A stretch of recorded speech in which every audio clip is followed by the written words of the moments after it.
அனைவருக்கும் வணக்கம் நண்பர்களே. ராசி சக்கரத்தில் நான்காவதாக அமைந்திருக்கக்கூடிய ராசி சந்திரனை ராசி அதிபதியாக கொண்ட ராசிக்காரங்க தான் நம்மளுடைய கடகராசி அன்பர்கள். இவங்களுக்கு அடுத்து வருகின்ற 30 நாட்களும் எப்படி அமைந்திருக்கு? தை பிறந்தால் வழி பிறக்கும் என்று சொல்லுவாங்க. நம்மளுடைய கடகராசி அன்பர்களுக்கு எந்த மாதிரியான நல்ல வழிகள்லாம் பிறந்திருக்கு, என்ன விஷயத்தில் கவனமாக இருக்கணும், எதில் கொஞ்சம் கேஷுவலாக இருக்கலாம் அப்படிங்கிறது எல்லாமே இதில் விளக்கமாக சொல்லியிருக்கோம். நிச்சயமாக இந்த வீடியோ உங்களுக்கு ரொம்பவும் பயனுள்ளதாக தான் இருக்கும். அதனால் வீடியோவை ஸ்கிப் பண்ணாமல் கடைசி வரையிலும் பாருங்கள். நீங்கள் இப்போ தான் ஃபஸ்ட் டைமாக நம்ம சேனலை பார்க்குறதா இருந்தால் நம்ம சேனலை சப்ஸ்கிரைப் பண்ணிவிட்டு கூடவே இருக்கிற பெல் ஐக்கானையும் கிளிக் பண்ணிக்கோங்க. அப்போ தான் நாங்கள் போடுற ஒவ்வொரு வீடியோவுமே உங்களுக்கு நோட்டிஃபிகேஷனாக வரும். நீங்கள் கடகராசி அன்பராக இருந்தால் மறக்காமல் நம்மளுடைய சேனலுக்கு ஒரு லைக் கொடுத்துக்கோங்க. இந்த கடகராசி அன்பர்களை சேர்ந்தவர்களும் பொறுத்தவரைகளும் பார்த்தீங்க அப்படின்னா, மாதத்தில் 30 நாள் இருக்குது அப்படின்னா பாதி நாள் பார்த்திங்கன்னா ரொம்ப ஹாப்பியாக சந்தோஷமாக மகிழ்ச்சிகரமாக காணப்படுவாங்க. அடுத்த பாதி நாள் பார்த்திங்கன்னா சின்ன சின்ன பிரச்சனைகளை சந்தித்து ரொம்ப கஷ்டப்படக்கூடிய ஒரு சூழ்நிலை இருக்கும் பெரும்பாலும். இது உண்மையா இல்லையா கடகராசி அன்பர்களே? மறக்காமல் எங்களுடைய கமெண்ட் பாக்ஸில் தெரிவிங்க. இந்த கடகராசியை சேர்ந்தவங்களுக்கு சப்தமஸ்தானத்தில் சூரியன் சஞ்சரிப்பதனால உங்களுடைய தொழிலில் வணிகம் தொடர்பான கூட்டாளிகிட்ட நிறைய நன்மைகள் இந்த டைமு கிடைக்கும். தொழிலில் பார்த்திங்கன்னா நல்ல ஒரு லாபம் கிடைக்கக்கூடிய ஒரு மாதமாக இந்த மாதம் உங்களுக்கு அமைந்திருக்கு அப்படின்னே சொல்லலாம். எந்த விஷயத்துலையுமே கொஞ்சம் எச்சரிக்கையாக இருங்க. அவசர முடிவு ஆபத்தில் கொண்டு போய் முடிச்சிடும். அதனால் கொஞ்சம் கவனமாக இருந்தீங்க அப்படின்னா பெரிதாக எந்த ஒரு பாதிப்பும் இருக்காது. திடீர்னு ஒரு சில முடிவுகள்லாம் இந்த டைம் எடுப்பீங்க, அது உங்களுக்கு பிரச்சனையை உண்டு பண்ணிடும். அதனால் முடிவுகளை எடுக்கும்போது மற்றவங்க கிட்ட கொஞ்சம் கலந்து ஆலோசிச்சுட்டு அதுக்கப்புறம் நீங்கள் முடிவுகள் எடுக்கிறது ரொம்பவும் நல்லது. அதே மாதிரி உங்களுடைய இழப்புகளையும் ஓரளவுக்கு சரி செய்ய முடியும். உங்களுடைய வாழ்க்கை துணை அல்லது குடும்ப உறுப்பினர்களோட அதிக நேரத்தை செலவிடுங்க. முடிந்த அளவுக்கு இந்த கடகராசி அன்பர்கள் மற்றவங்க கிட்ட கொஞ்சம் மனம் விட்டு பேசுங்க. உங்களுடைய சகோதர சகோதரிகள் கிட்டலாம் சின்ன சின்ன கருத்து வேறுபாடுகள் இருக்கு இல்லையா, அந்த பிரச்சனை எல்லாமே சரியாகிறதுக்கு உங்களுடைய குடும்ப கிட்ட கொஞ்சம் கலந்து ஆலோசித்து எல்லா முடிவுகளையும் எடுங்க. இந்த பிரச்சனைகள் எல்லாமே ஓரளவுக்கு சரியாகக்கூடிய ஒரு சூழ்நிலையில் இருக்குது. அதே மாதிரி இந்த கடகராசி அன்பர்களை பொறுத்தவரையிலும் இந்த மாதத்தில் ரொம்ப கவனமாக செயல்படக்கூடிய ஒரு சூழ்நிலை இருக்குது. வீட்டில் கூட சின்ன சின்ன சண்டை சச்சரவுகள் வருவதற்கான ஒரு சூழ்நிலை இருக்குது. இருந்தாலும் நீங்கள் மனம் விட்டு பேசுனீங்க அப்படின்னா கண்டிப்பாக இதெல்லாம் சரியாகும். கணவன் மனைவிக்கிடையே கூட சின்ன சின்ன வாக்குவாதங்கள் வருவதற்கான ஒரு சூழ்நிலை இருக்குது. இருந்தாலும் ஒருவருக்கொருவர் கலந்து ஆலோசித்து மனம் விட்டு பேசினீங்கன்னா கண்டிப்பாக இந்த பிரச்சனை எதுவுமே வராது. ஏன்னா உங்களுக்கு இருக்கிறது சின்ன சின்ன ஈகோ பிரச்சனை தான், அது எல்லாமே சரியாயிடும். பெரியவங்ககிட்ட பேசும்போது கொஞ்சம் அனுசரித்து பேசுங்க. குறிப்பாக பெண்கள்கிட்ட பேசும்போது கோபத்தை மட்டும் கொஞ்சம் குறைச்சிக்கிட்டு பேசுங்க. மற்றபடி உங்களுடைய வேலையில் தொழிலில் இதை எல்லாமே நீங்கள் நினைத்ததை சாதிக்கலாம். நல்லபடியாக நல்ல ஒரு நன்மை நிறைந்த நாட்களாக தான் இந்த தை மாதம் 30 நாட்களுமே உங்களுக்கு அமைந்திருக்கு அப்படின்னே சொல்லலாம். ஆரோக்கிய சம்பந்தமான பிரச்சனைகள் அப்பப்போ வருவதற்கான ஒரு சூழ்நிலை இருக்குது. தொழிலில் இப்போ புதிதாக முதலீடு செய்தீங்க அப்படின்னா நிச்சயமாக நல்ல ஒரு லாபம் கிடைக்கும். நீண்ட தூரம் பயணங்கள் மூலிமாவும் நிறைய லாபங்கள் கிடைக்கக்கூடிய ஒரு யோகம் இருக்குது. இந்த கடகராசி அன்பர்களை பொறுத்தவரையிலும் செவ்வாய்க்கிழமையில் முருகப்பெருமானை வழிபட்டுக்கிட்டு வாங்க.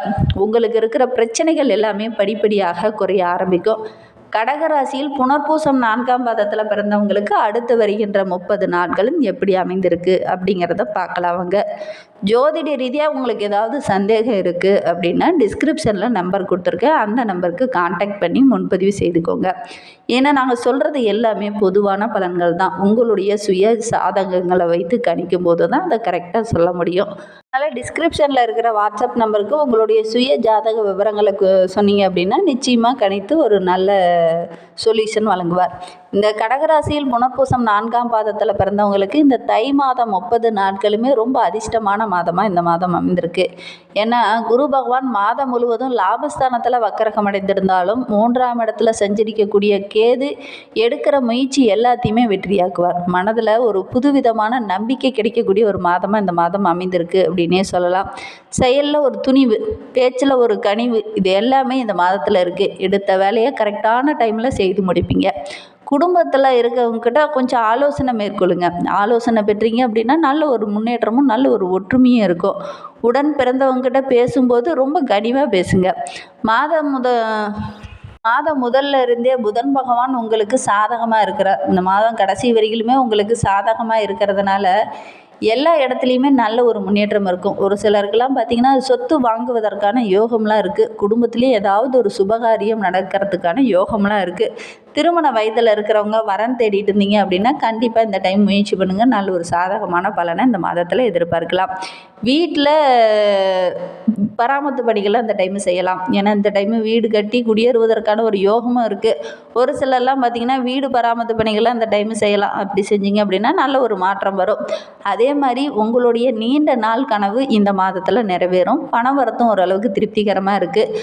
கலைத்துறையை சேர்ந்த நண்பர்களுக்கு புதிய ஒப்பந்தங்கள்லாம் இந்த டைமு கையெழுத்தாகக்கூடிய ஒரு யோகம் இருக்குது. தொழிலில் நல்ல ஒரு முன்னேற்றம் இருக்கும். பாக்கியஸ்தானத்தில் ராகு இருக்கிறதுனால பெரியவங்களுடைய ஆதரவும் இந்த டைம் கிடைக்கும். உங்களுடைய இஷ்ட தெய்வத்தையும் உங்களுடைய குலதெய்வத்தையும் வழிபட்டுட்டு வாங்க. உங்களுடைய வாழ்க்கை சிறப்பாக இருக்கும்.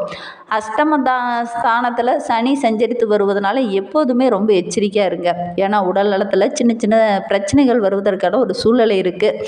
எதிரிகளோட சூழ்ச்சி விலையில் மாட்டிக்காதீங்க. கொஞ்சம் கவனமாக இருங்க.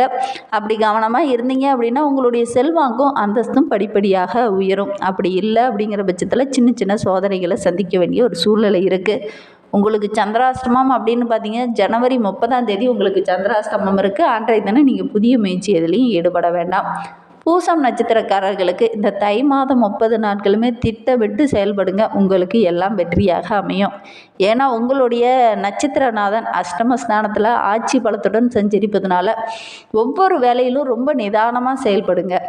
சட்டத்துக்கு புறம்பான வேலைகளில் இந்த டைமு ஒருபோதும் ஈடுபடாதீங்க. ஏன்னா சில பேர்லாம் பார்த்திங்கன்னா உங்களுக்கு சட்டத்துக்கு புறம்பாக ஏதாவது வேலைகளில் உங்களை மாட்டி விட்டுருவாங்க. நீங்கள் எவ்வளோ தான் கவனமாக இருந்தாலுமே ஏதாவது ஒரு சூழ்ச்சி வேலையில் உங்களை மாட்டி விடுவதற்கான ஒரு சூழ்நிலை இருக்குது. அதனால் கொஞ்சம் கவனமாக இருந்துக்கோங்க. இந்த டைமு மாற்றவங்க கிட்ட பழக்கும்போது கூட கொஞ்சம் எச்சரிக்கையாக இருங்க. குறிப்பாக உங்களுடைய எதிரிக்கிட்ட பேசும்போது ரொம்ப கவனமாக இருங்க. அதே நேரத்தில் இந்த மாதம் முழுவதுமே லாபஸ்தானத்தில் சுக்கிரன் உங்களுக்கு சாதகமாக சஞ்சரிக்கிறதுனால எதிர்பார்த்த வரவு கரெக்டான டைமில் கிடைக்கும். குடும்பத்துலேயும் கொஞ்சம் நிம்மதியான சூழ்நிலை அமையும். தம்பதிகளுக்குள்ள சின்ன சின்ன குழப்பங்கள் இருந்தாலும் கூட ஒரு இணக்கமான சூழ்நிலை இருக்கும். எல்லா பிரச்சனைகளும் ஓரளவுக்கு முடிந்து ஒரு நிம்மதி பெருமூச்சு விடக்கூடிய ஒரு மாதமாக இந்த தை மாதம் உங்களுக்கு அமைந்திருக்கு அப்படின்னே சொல்லலாம். தொழிலில் வியாபாரத்துலலாம் பார்த்திங்கன்னா வழக்கத்தை விட கொஞ்சம் கூடுதலாகவே இந்த மாதத்தில் லாபம் கிடைக்கும். உடன் பணிபுரிபவங்கக்கிட்ட சின்ன சின்ன வாக்குவாதங்களும் பிரச்சனைகளும் இந்த டைம் வருவதற்கான ஒரு சூழ்நிலை இருக்குது. கொஞ்சம் கவனமாக இருந்துக்கோங்க. வீண் வாக்குவாதத்தை தவிர்க்கிறது நல்லது. ஏன்னா சப்தமஸ்தானத்தில் சூரியன் சஞ்சரிப்பதனால வேலை பளு கொஞ்சம் கூடுதலாகவே இருக்கும். ஒரு சிலருக்கெல்லாம் பார்த்திங்கன்னா எதிர்பார்த்த இடம் ஒரு சிலருக்கெல்லாம் பார்த்தீங்க அப்படின்னா இந்த டைமில் உடன் பணிபுரிபவங்ககிட்ட சின்ன சின்ன வாக்குவாதங்களும் பிரச்சனைகளும் வருவதற்கான ஒரு சூழ்நிலை இருக்குது. சப்தமஸ்தானத்தில் சூரியன் சஞ்சரிப்பறதுனால வேலை பளு கொஞ்சம் கூடுதலாக இருக்கும். ஒரு சிலருக்கெல்லாம் எதிர்பார்த்த இடமாற்றமும் பணி காரணமாக வெளியில் செல்ல வேண்டிய ஒரு சூழ்நிலையும் இந்த டைம் அமையும். பல வகையில் கொஞ்சம் அலைச்சல் அதிகமாக இருந்தாலுமே இந்த நேரத்தை பொறுத்த வரைக்கும் வெளிநாடு தொடர்புகளால் நிறைய நன்மைகள் கிடைக்கும். இந்த மாத பிற்பகுதியில் பார்த்திங்கன்னா ஒரு சிலருக்கு சொத்து வாங்குவதற்கான யோகம் இருக்குது. புதிய வீடு கட்டி குடியேறுவதற்கான ஒரு யோகமும் இருக்குது. உங்களுக்கு ஜனவரி 31ஆம் தேதி சந்திராஷ்டமம் இருக்குது. அன்றைய தினம் நீங்கள் புதிய முயற்சி எதுலேயும் ஈடுபட வேண்டாம். இன்னும் வாழ்க்கை சிறப்பாக அமையணும் அப்படின்னா வைரவரை தொடர்ந்து வழிபட்டுட்டு வாங்க. உங்களுடைய வாழ்க்கை இன்னும் சிறப்பாக அமையும். ஆயில்ய நட்சத்திரத்தில் பிறந்தவங்களுக்கு இந்த தை மாதம் 30 நாட்களுமே சிறப்பான நாட்களாக அமைந்திருக்கு அப்படின்னே சொல்லலாம். ஏன்னா இந்த மாதம் முழுவதுமே புதன் பகவான் உங்களுக்கு சாதகமாக சஞ்சரிக்கிறார். ஏன்னா உங்களுடைய ராசி அதிபதி புதன், அவர் உங்களுக்கு சாதகமாக இருக்கிறதுனால எல்லா விஷயமே உங்களுக்கு ரொம்ப எளிதாக இருக்கும். வருமானம், தொழில், வியாபாரம் இதில் எல்லாத்துலேயுமே நல்ல ஒரு லாபம் கிடைக்கக்கூடிய நாட்களாக தான் வருகின்ற நாட்கள் அமைந்திருக்கு அப்படின்னே சொல்லலாம். நேற்றைய பிரச்சனை, அதாவது போன மாதத்தில் இருக்கிற பிரச்சனையெல்லாம் இந்த மாதத்துக்கு ஒரு முடிவுக்கு வரும். வியாபாரத்துலேயும் கலைத்துறையை சார்ந்த நண்பர்களுக்கும் புதிய ஒப்பந்தங்கள்லாம் அந்த டைமு கிடைக்கும். வெளியூர் பயணங்கள் எல்லாமே உங்களுக்கு லாபகரமாக அமையும். மாதம் முழுவதுமே சுக்கிரன் உங்களுக்கு சாதகமாக சஞ்சரிக்கிறதுனால பொருளாதாரத்தில் நல்ல ஒரு மாற்றம் வரும். தம்பதிகளுக்குள்ளே இருந்த பிரச்சனையெல்லாம் ஒரு முடிவுக்கு வரும். ஒரு சிலருக்கெல்லாம் பார்த்திங்கன்னா புதிய வாகனம் வாங்குவதற்கான யோகம்லாம் இருக்குது. குடும்பத்தில் இருந்த நெருக்கடியும் குறையும். இருந்தாலும் சப்தமஸ்தானத்தில் சூரியன், அஷ்டமஸ்தானத்தில் சனியும் சஞ்சரித்து வரதுனால அனைத்திலுமே ரொம்ப கவனமாக இருக்கணும் இந்த ஆயில்ய நட்சத்திரக்காரங்க. உடல்நிலையில் ரொம்ப கவனமாக இருக்கணும். திடீர்னு பார்த்திங்கன்னா சின்னதாக ஜலதோஷம் மாதிரி ஆரம்பிக்கும், அது பெரிய பிரச்சனையாக ஆகிறதுக்கான ஒரு சூழ்நிலை இருக்குது. அதனால் முடிந்த அளவுக்கு கொஞ்சம் உடல் ஆரோக்கியத்தில் கவனம் எடுத்துக்கோங்க. கரெக்டான நேரத்தில் உணவு எடுத்துக்கோங்க. ஒரு சிலருக்கெல்லாம் பார்த்திங்கன்னா தூக்கமின்மை போன்ற பிரச்சனைகள் வருவதற்கான ஒரு சூழ்நிலை இருக்குது. எந்த ஒரு விஷயத்திலுமே பதட்டம் இல்லாமல் ரொம்ப நிதானமாக செயல்படுங்க. இறை வழிபாட்டை தொடர்ந்து செய்துட்டு வாங்க. நல்ல ஒரு மாற்றம் வரும். உங்களுக்கு பிப்ரவரி 1ஆம் தேதி சந்திராஷ்டமம் இருக்குது. அன்றைய தினம் புதிய முயற்சிகளில் ஈடுபட வேண்டாம். இந்த மாதிரி பயனுள்ள தகவலை தொடர்ந்து கேட்க நம்ம சேனலை ஃபாலோ பண்ணுங்கள். தேங்க்யூ.